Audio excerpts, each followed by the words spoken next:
At first glance, it looks like any other big box store. It's beautiful. It's kind of like a Walmart. But it doesn't take you long to see and hear that this is much different from your neighborhood Walmart. Shooter's World is a 62,000 square foot firearms superstore. But to simply call this a gun store really wouldn't do it justice. We wanted something to be wide open and very accessible to families, to women, to bringing your kids in to shoot. So we have classes every day of the week, from beginning to expert, from ladies only to children's courses and safety classes. There's also a firearms museum and, of course, the shooting range. The company says the store is the largest in the state. And the opening of Florida's largest gun store comes at an interesting time for the firearms industry. Guns are polarizing these days, with gun control a hot topic following the Newtown, Connecticut shootings. Many believe tactical weapons like the ones dominating this section of the store will soon be banned, and that has meant a run on guns. But Shooter's World says they aren't some fly-by-night operation taking advantage of the big rush. This concept was started long before the onset of this latest rush for guns. We had been planning this for a long time. They say they will keep their prices the same and not take advantage of the demand. They say they are here to serve their customers for the long haul. Customers like Renita Singh. I shot maybe 6 rounds today. I experienced 3 different guns. Singh, a USF senior, wouldn't call herself a gun expert by any means, but might soon become a customer. Yeah, I heard Monday nights is ladies' night, so I'll definitely be back for that. Kevin Headley has a little more gun experience. And I've probably been shooting pretty much my entire adult life in one form or another. He says Shooter's World and their well-rounded approach is a welcome change, and he says he's also a fan of the run on guns. I think it's a good thing that people are exercising their constitutional rights and deciding to be interested in doing something about that. And here in Tampa, it looked like the making of a Hollywood hit. Only this wild chase was not a movie. It was a violent crime spree that ended with a crash and a suspect dead. And that chase from last week was nothing new for Tampa police. They actually train for them all the time. It's called pit maneuvers. And Fox 13 photojournalist Allison Rothang checked out one of those training sessions earlier this week. Accelerating. My name's Michael Rivera. We are in pursuit, and we are going to ram him. Okay, shooting, shooting. I'm the corporal in charge of the training unit side for the Tampa Police Department. You need to take that vehicle out as the second you get an opportunity. Ram him. They did an intervention technique on that vehicle where the suspect lost control of that vehicle. Motor 15, signal 3. We taught them PIT, which is a precision immobilization technique. You learn to navigate the vehicle at certain speeds. You know what you need to do in order to get that quarter panel and get that vehicle to spin. They're out of control. We're absolutely in control with everything we do. Get up on the car, stay behind the tire. If you train enough, you kind of inoculate yourself for what's about to come. Move over, now push. They knew what they were doing, they knew what they had to do. Match the speed, stay behind the tire, drift over. I think their performance under fire was exemplary.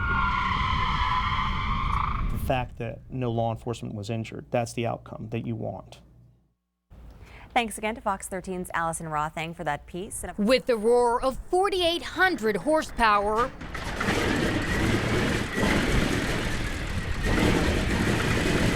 the Memphis Belle takes to the sky just as it would have during World War II. It's such a neat thing to watch an airplane actually fly and hear the engines and watch the smoke as it starts up. The iconic heavy bomber was used extensively during the war deep in enemy territory.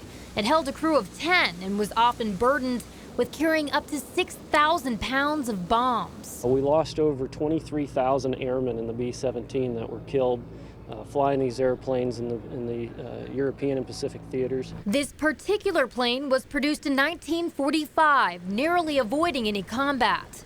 But its namesake is one of the most historic.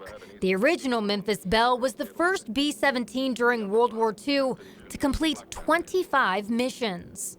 This Memphis Belle had a lighter load and was even featured in a 1990 Hollywood film. He's coming around again. Jack, get the Grady bastard. Now it tours the nation and is making a pit stop in Tampa as a mobile museum of America's past. Its history hitting close to home for 90-year-old William Yepes. Well, I couldn't control myself. I was on a plane and tears came to my eyes. I was thinking of all the men we lost, you know. The World War II vet enlisted at age 21 and served over 24 missions as the bombardier of a B-17, witnessing a bird's eye view of World War II combat. Planes going down, the fighter jets attacking us. No, every plane, every mission you hope to get back. The Flying Fortress is up and running today in honor of those who didn't make it home, an unwavering symbol of American strength. It's important so people have a tie to that time in our country's history. In Tampa, Anjali Lone, Fox 13 News. My name is Linda Henry.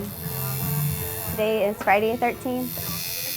For the 13th, we're doing $13 tattoos to show customer appreciation. Minimum is usually $50, and today they have $13 deals.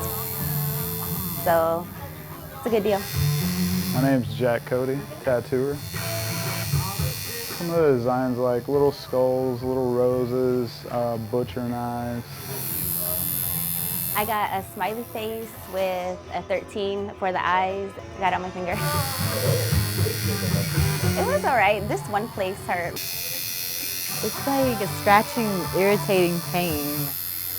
Last year, I got a Friday the 13th tattoo with my friend, and then Friday the 13th came up again, so I came with my sister and her boyfriend.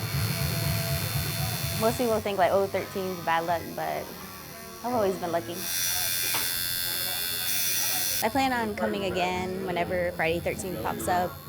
And I want you guys to take turns putting in a cupful at a time, and I'm gonna hold this bag open. Just a few cups of water makes this magic soil perfect for little hands to get dirty. Ah, you gotta crush all of those. This is ground up coconut fibers, the soil these third graders at Spring Head Elementary are using to plant their own vegetables and herbs. It's kind of cool because you're acting kind of like you're a little farmer.